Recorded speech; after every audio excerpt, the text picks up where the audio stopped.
Good morning. Welcome to Bay Area UU Church on this bright and beautiful Sunday morning. A little hot, but still bright and beautiful. I am Reverend Katie McQuage-Loukas, and my pronouns are she and hers.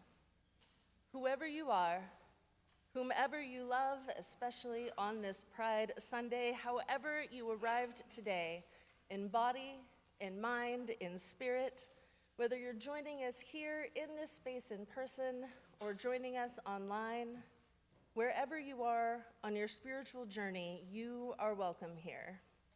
If it is your first time, if it is your 500th time, you are welcome here, and we are glad that you are here, and we are glad to be together. I have some opening words this morning from Reverend Hannah Roberts Villeneuve. People sometimes ask, is Pride a protest or a party? And the answer, of course, is yes. And why not? Why not rejoice as we resist, dance as we demand change, celebrate as we create community that delights in all of who we are? So bring all of that with you this morning. Bring your policy demands, bring your glitter, bring your Supreme Court broken heart, bring your rainbow socks, bring the emptiness you feel for our siblings gone too soon. Bring your Gloria Estefan remix, bring your tender hope for change, bring your most garish eyeshadow, bring your spirit, tattered and battered by a world that seems insistent on choosing fear and hate. Gather up all these things and bring them here, to a place where we don't have to shoulder these burdens or celebrate these joys alone. Come and let us worship together.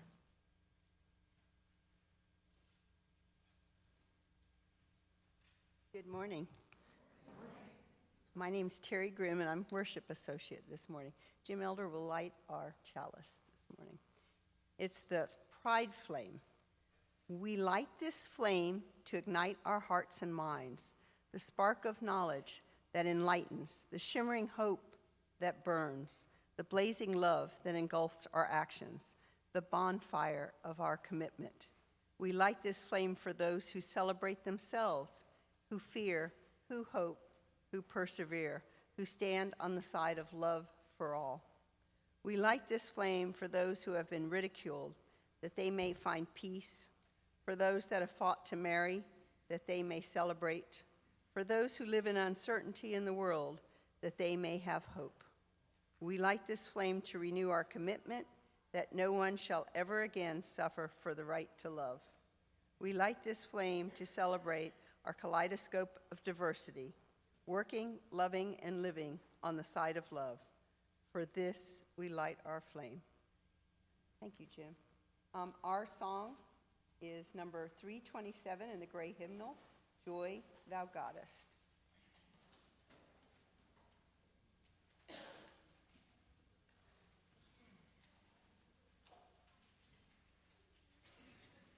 And we are just going to do the 2 English verses. You don't have to be brave and try the German this morning.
These words of covenant were inspired by the Salem Covenant of 1629.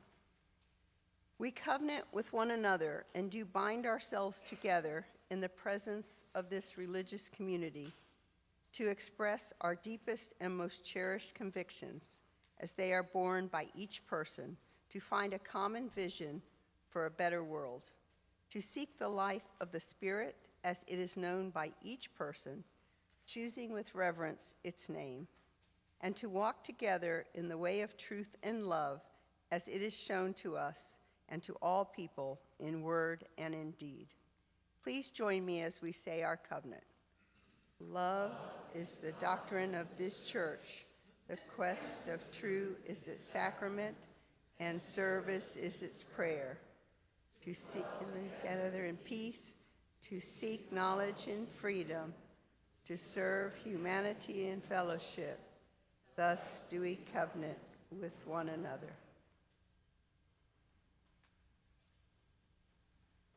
Our unison reading is in your order of worship today, so you don't need to pull out the great hymnal and flip through it. Please join in with me. Why do you go to the forest in search of the divine? God lives in all and abides with you too. As fragrance dwells in a flower or reflection in a mirror, so the divine dwells inside everything. Seek, therefore, in your own heart.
Good morning. My name is Gloria Miller. I am the Director of Religious Education, and my pronouns are she, hers. Today's story for all ages is entitled Pride, the Story of Harvey Milk and the Rainbow Flag, written by Rob Sanders, illustrated by Stephen Salerno.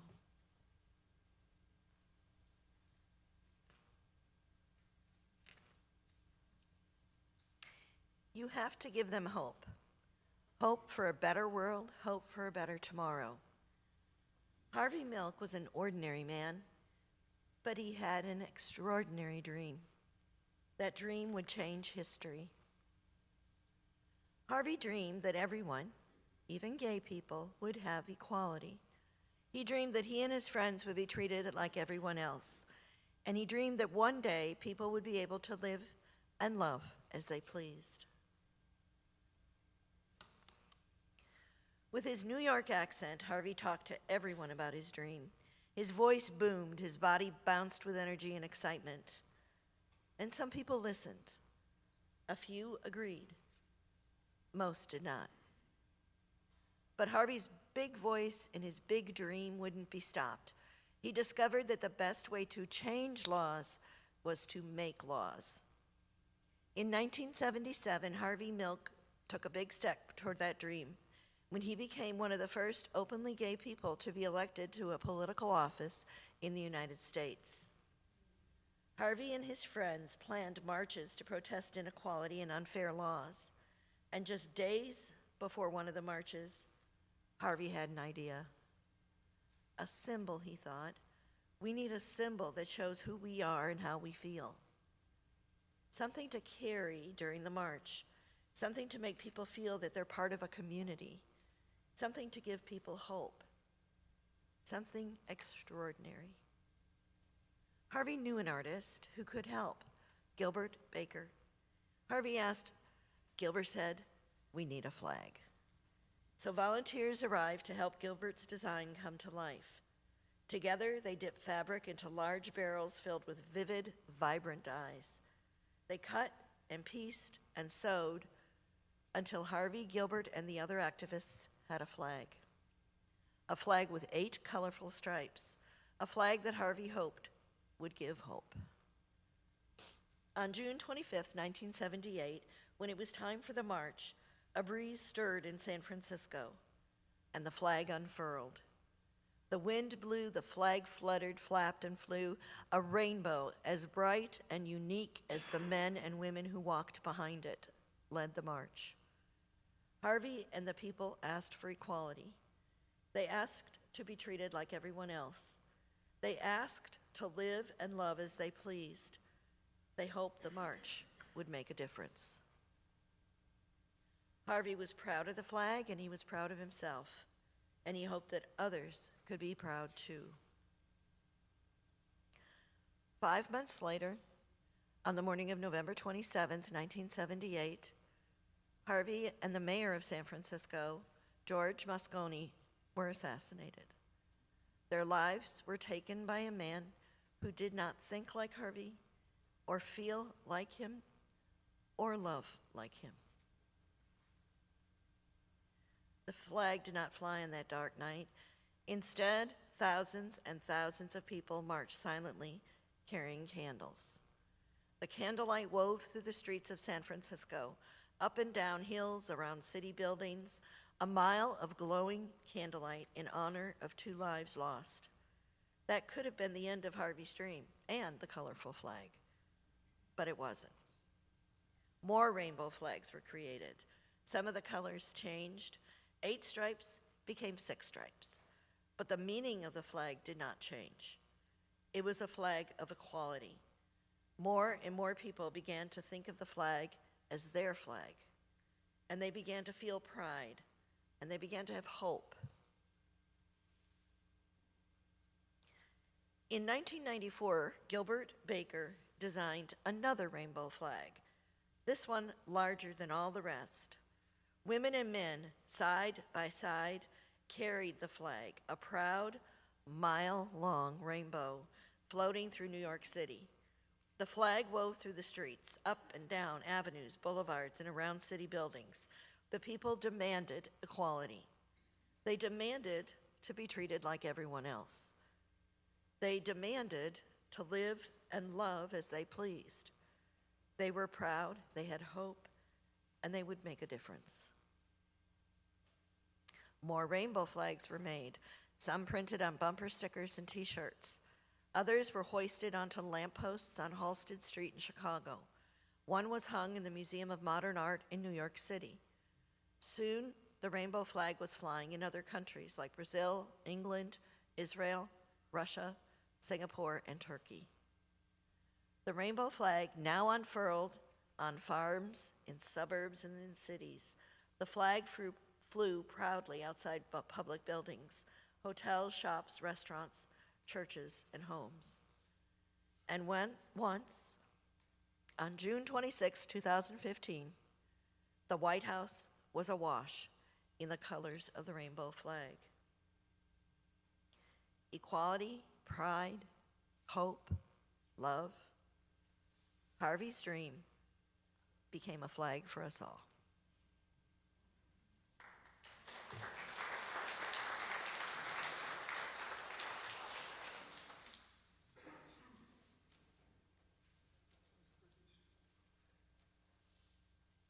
Every Sunday, we gather and we walk in these doors carrying all kinds of bits and pieces of the week before, thinking about the week ahead of us, all of the worries, all of the joys, all of the celebrations, all of the milestones. We have these moments where things weigh upon us, good or bad. And when we come together on Sunday morning, we share them with each other by lighting a candle. We remind ourselves that we are not alone. And so I invite you to come forward as you feel moved to light a candle. For yourself, for a loved one, for a hope or a worry, or a joy or a sorrow, whatever it is that you have brought with you this morning, know that we will witness it and we will help you hold it for a time.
we light one final candle for everyone who's not with us this morning.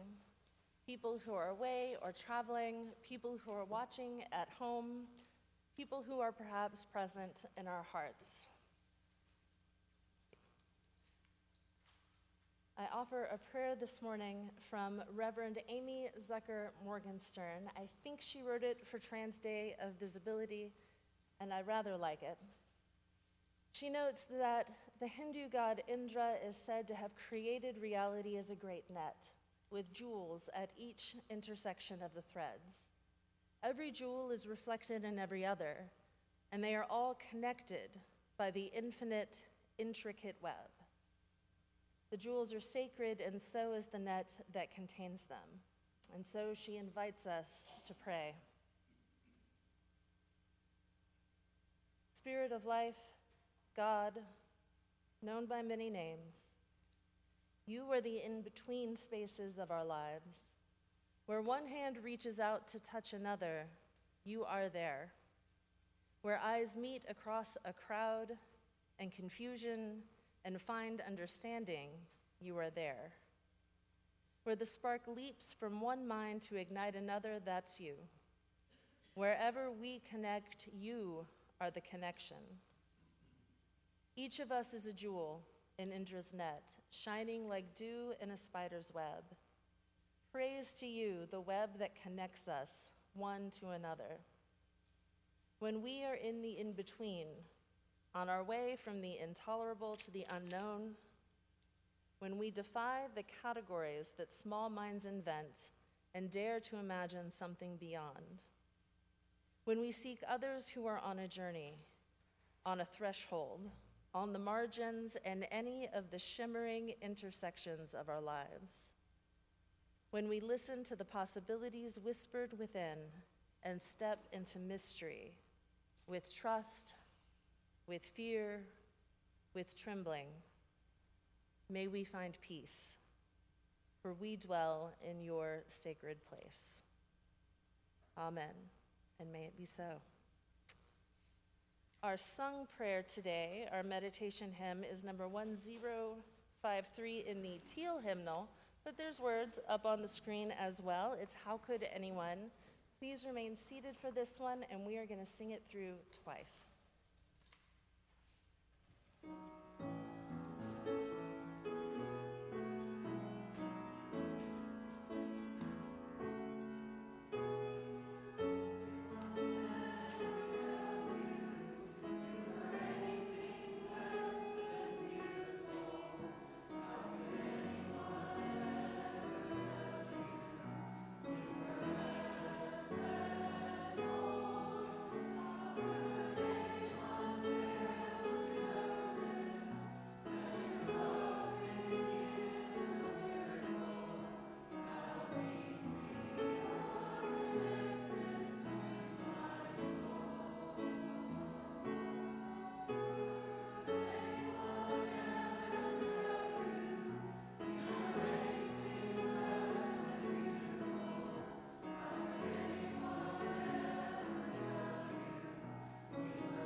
And as Katie said, we'll probably be singing that all day long, but it's a great song.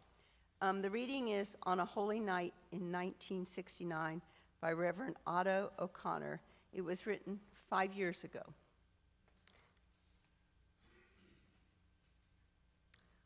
On a holy night in 1969, in an inn also known as a bar, called the Stonewall Inn, a basement which had no running water, no safe fire exits, queer people of many colors and kinds danced together, for it was the only place where they were allowed to dance, at least permitted to by the mafia who ran the inn.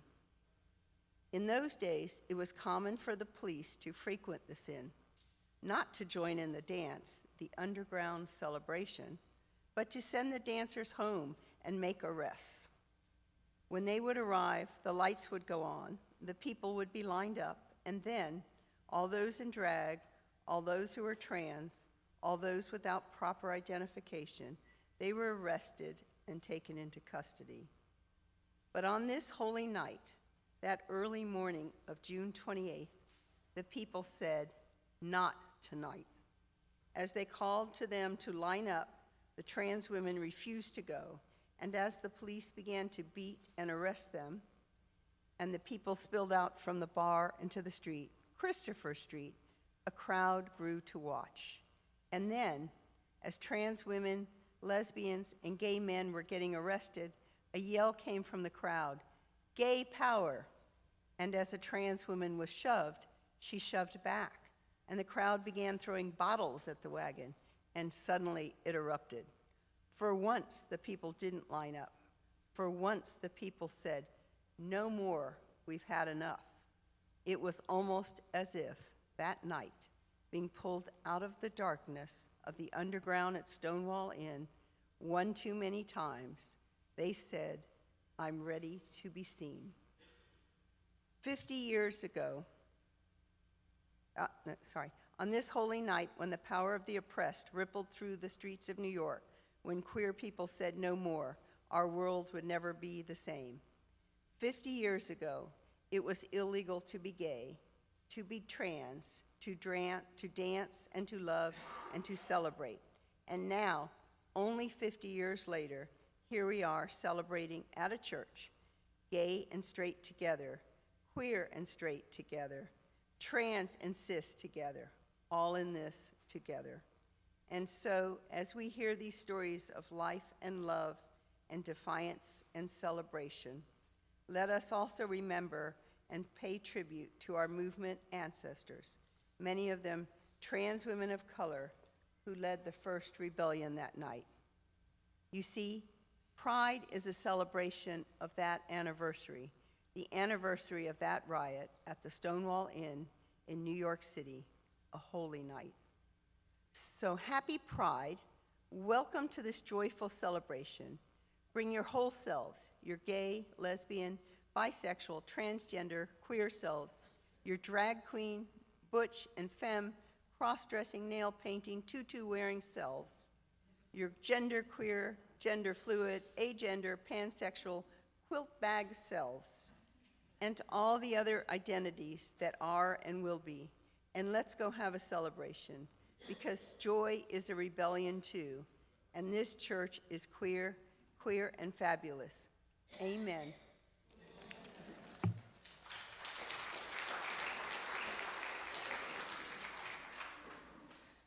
And this is totally name dropping, but Otto's partner made me this stole, so I feel like I'm carrying them with me today. All right, so as many of you know, I did my internship. I lived for a decade at least in Massachusetts.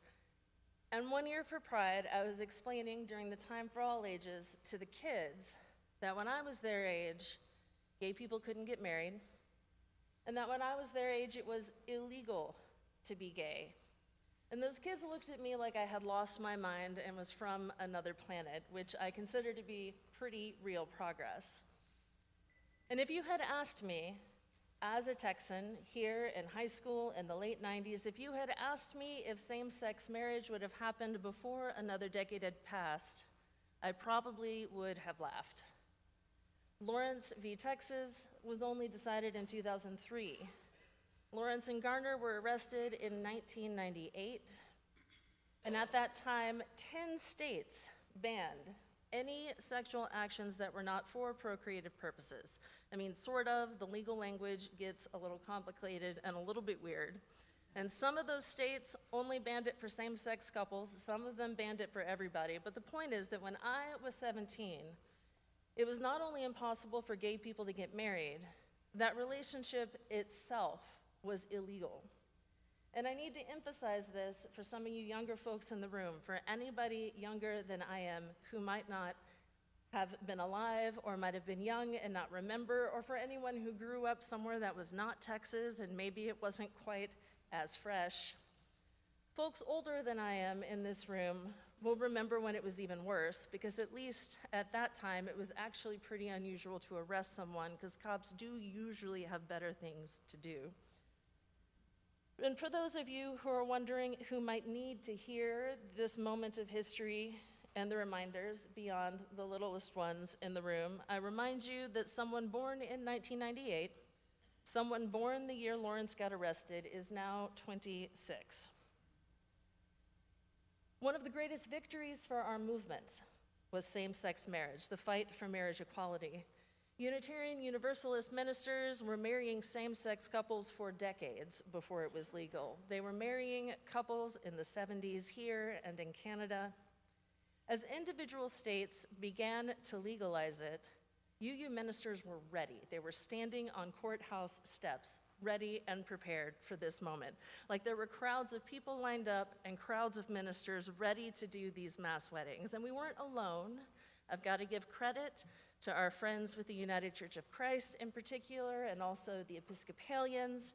And really all traditions have their liberal wings, and all of those people were also on the courthouse steps, ready and willing to marry folks. But oh my gosh, we showed up for this fight. And to do a little bit of history, the first legal wedding, technically, was in San Francisco, when then Mayor Gavin Newsom, this was in 2004, I think, told his city hall to start issuing licenses. That was in February. It was all immediately undone, but in retrospect, all of those marriages were validated. In May, Massachusetts became the first state to fully legalize same-sex marriage, which is why all of those kids thought, that's ancient history. That was a long time ago. The ministers I know who were active in 2003, 2004, 2005, they still talk about it. They still talk about how amazing it was to be part of this massive sea change and this wild moment. And after that, between that moment and Obergefell, I do have to look it up because not even I retain this level of trivia. But during that time period, that in-between time period, approximately 30 states enacted some kind of constitutional amendment defining marriages between one man and one woman. Another 12 states did it through legislation, not their state constitutions. In those years, other states did join Massachusetts, though not always completely. Some states did it county by county.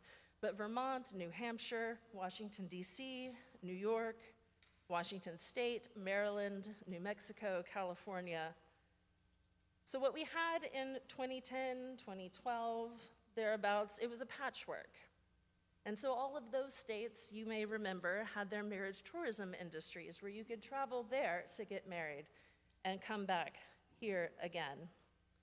And if I could ask each of you to visualize in your mind the map and to wonder for a moment how far you would have had to go to get married, how expensive it might be, how much research you might have to do, wondering if your state would even really recognize it when you got home. And for some of you, this isn't wondering, it's remembering. I know there are people in this congregation who did exactly that. So let's all hold that mental map for a moment and then keep it handy because you'll need it later. In the concurrence with the larger Supreme Court opinion on Dobbs in 2022, Justice Clarence Thomas wrote that reviewing and discarding Roe should open up other court cases to review and presumably to discarding them. And he specifically listed several court cases. He listed Griswold versus Connecticut, which is the court case that allowed married couples to purchase and use contraception.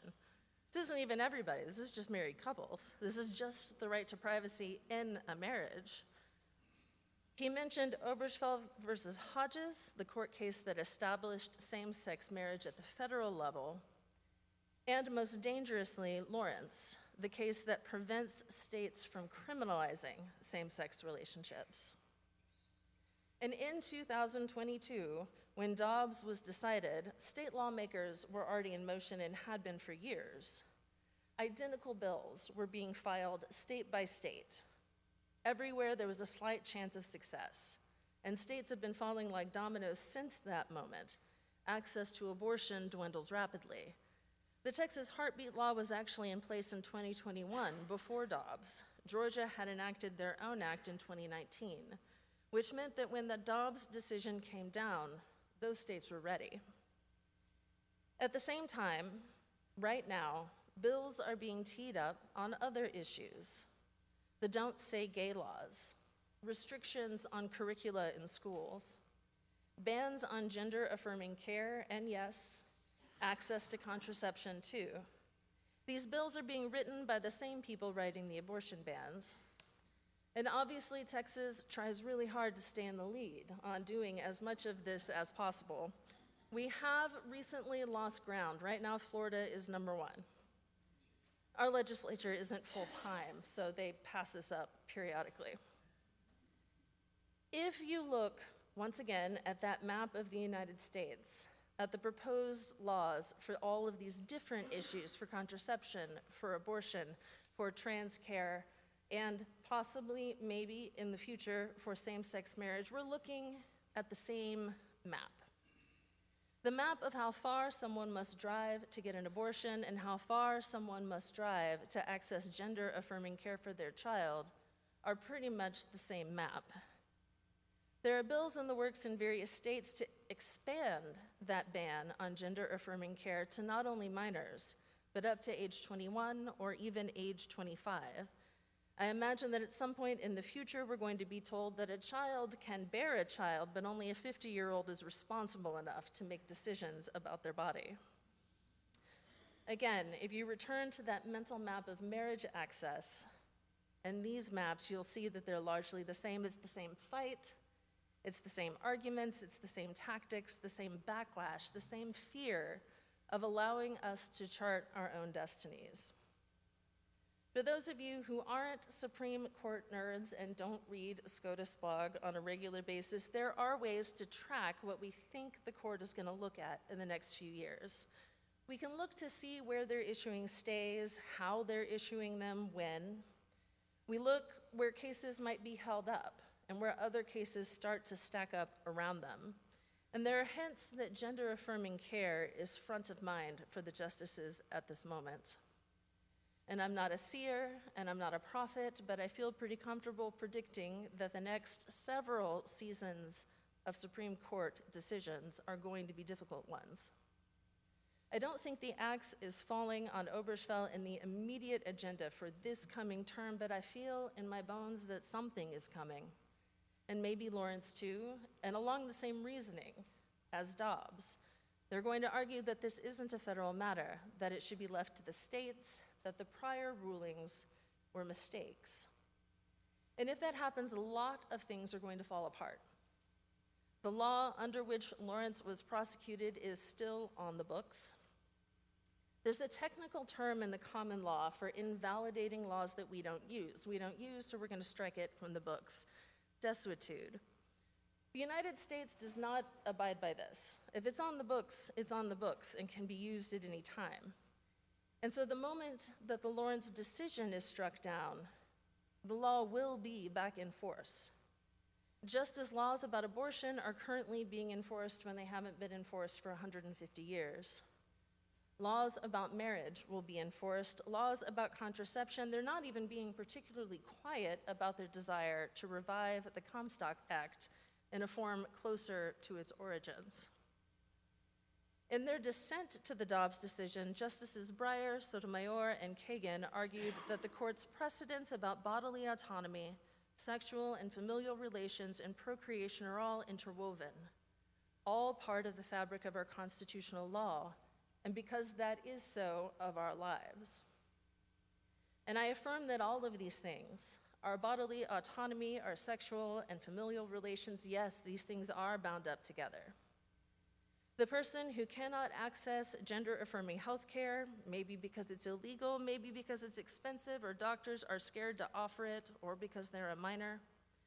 The person who cannot access an abortion for all the same reasons, the person who wonders if their marriage will be invalidated, we are all in this together. All of these issues are ways for authoritarians to shame us for our bodies, for the way we love, or the way we want to live our lives. And all of these laws are mechanisms of control. We here in this congregation, in this precise spot, are pretty close to the darkest spot on these maps, except probably farther south towards Brownville. Right now, as we speak, there are people fleeing the state out of fear for their children's safety and their children's sanity. The minister who wrote our reading and his partner, Otto and Amy Kincannon, along with their congregation in Malden, are working on a project called Pink Haven. It's a service that connects parents of trans kids with places to stay while they're in Massachusetts for treatment or in preparation for a full move. They've been helping families move from places like Texas and Louisiana and Alabama to Massachusetts. People are leaving here and other places. Should Obergefell fall, current federal law is written to protect the interstate recognition of marriages. But we're going to once again be in that dark spot on a map and have to travel out of state to get married. And I know it, and I know you know it, because I know that many of you remember. At some point soon, trans adults are going to be blocked in accessing care. And only the gods or fate know what could happen with contraception, and that's probably a totally different sermon for a totally different occasion. And those of you who have lived in these maps in the before times know that yes, sometimes we are defiant, and sometimes we are furious, but also sometimes we become tired and afraid and small, unable to live out who we are in a world that feels like it has no place for us. And we know that this legal landscape is designed to make some people disappear. Very literally in the case of those who cannot be themselves in public, and in perhaps a more literary but still fairly literal sense for things like the Don't Say Gay laws, and in the most brutal sense for those who will not survive. And I know that many of us have done and will continue to do the legal work and the social work and whatever it takes to protect our people, friends and strangers alike. But this is not just about politics and legislation. This is, after all, a church, so I'm going to get there in a minute. Because there is something that we need to do, something that needs to happen right now and as loudly as possible. We Unitarian Universalists, we don't leave anybody behind. And right now, someone in our community needs us, here in this room or outside its doors. There is someone who needs to hear us, to hear a church and a faith tradition say, you are beautiful, you are sacred, and we love you. Someone out there is walking wounded, the way maybe someone in this room once was.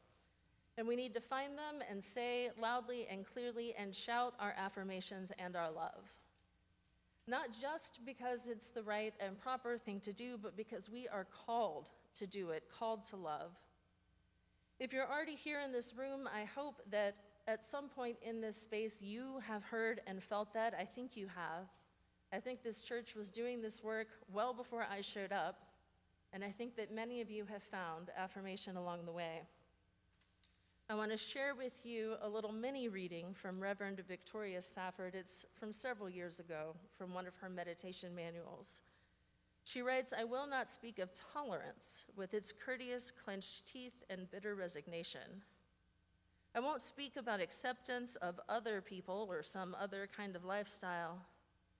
I can only look in wonder at human life in all its incarnations. I can taste only in passing the breath of the spirit of life on my mouth and understand our common longing to breathe in deep, deep gulps of it. I cannot think of being someone else's ally, because even that implies some degree of separation, some degree of safety for some of us, but not all. We are allied with no one and nothing but love, the larger love transcending all our understanding, within which all the different, differing, gorgeously various, variant, beautifully deviant aspects of ourselves are bound in elegant unity. And she goes on to say that she knows that on some sad and disappointing days, these words describe the church that yet shall be, and not the church that is. I know, she writes. But I know, too, that to answer is an act of creation. To answer this question and some others is a privilege, a prophetic imperative, a joy, a duty, and a holy sacrament. When people do studies of activist burnout and that sense of fear and exhaustion, a pretty serious factor in preventing that is to celebrate the wins, no matter how small, no matter how long ago. And so I will repeatedly remind all of us, no doubt many times, about our same-sex marriage victory because it was huge. Something I legitimately wondered if it would not come to pass in my lifetime, huge. This isn't just celebrating wins to feel better either. This is reminding us that we do have power, real power. We have the capacity to work for more joy, more love, and more flourishing.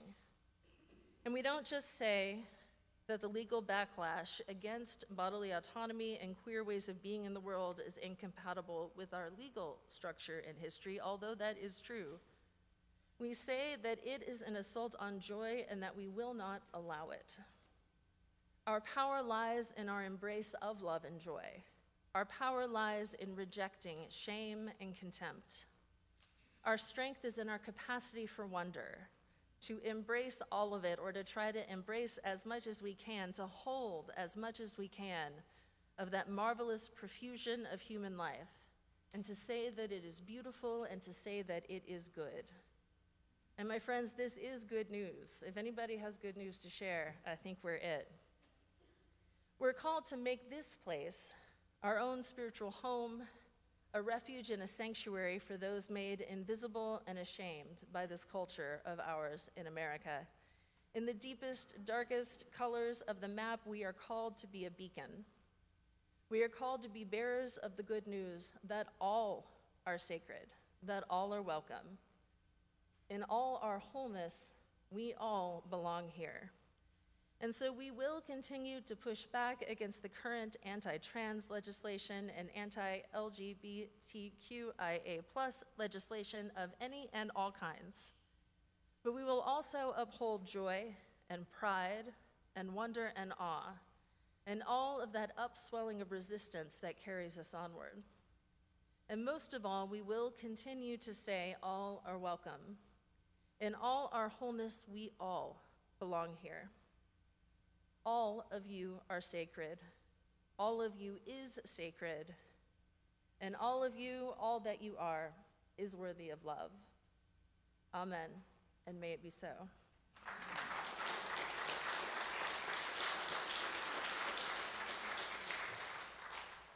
It is now time for the offering to be given in a spirit of generosity and received with gratitude. And as always, if you are new to us, your presence is a gift in itself. No pressure.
pretty music. Thank you. Please join me in blessing the offering. This gift from the abundance of my life blesses me, our ministries, and the world. And now for announcements.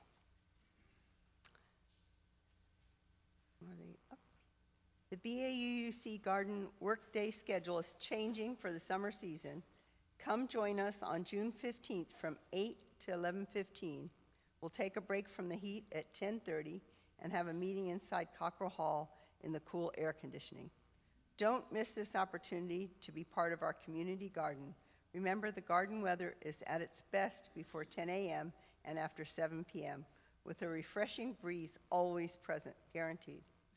We have a bountiful tomato harvest with recent winners like Midnight Snack and the 4th of July varieties. Come out, lend a hand, and savor the fruits of our labor together. Did you know that BAUUC has a vibrant and interactive community Facebook group? It's the perfect place for our members and friends to connect, converse, and stay updated on all church happenings. While not everyone can post on our main BAUUC Facebook page, everyone is welcome to share and engage in our lively community group. To join the conversation, simply ensure you are logged into Facebook, visit the BAUUC groups, hit join, and respond to the security question. We can't wait to welcome you into the group and kickstart some exciting discussions. Also, after today's service, members and friends are invited to join us to mingle over coffee and enjoy light snacks in Cockrell Hall. If you would like to donate snacks or help with setting them out, please use the sign-up sheet available in Cockrell Hall. Let's come together and share some quality time as a community.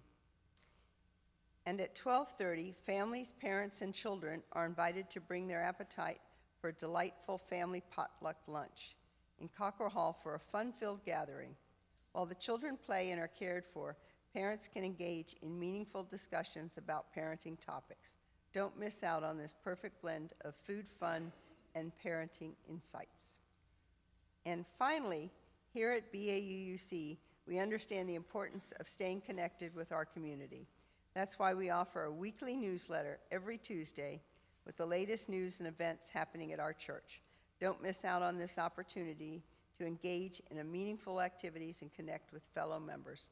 Sign up for our email list today using the QR code on the screen or by going to BAUUC.org and join our community of spiritual growth, fellowship, and fun. So lots of things still happening this summer. Our closing song is Answering the Call of Love. I've been told we should look at the words on the screen because the songwriter has actually changed the words so what's in the hymnal is not correct. So please stand as you're able and sing the final song.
have a blessing for us from H.P. Rivers.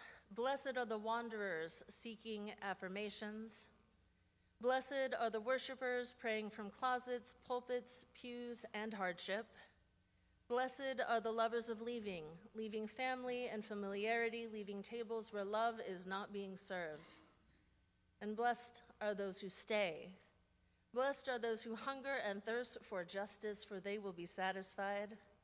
Blessed are the queer disciples of truth, living, breathing, sacred reflections of divine love. Blessed be, go in peace, go in joy, and go in pride.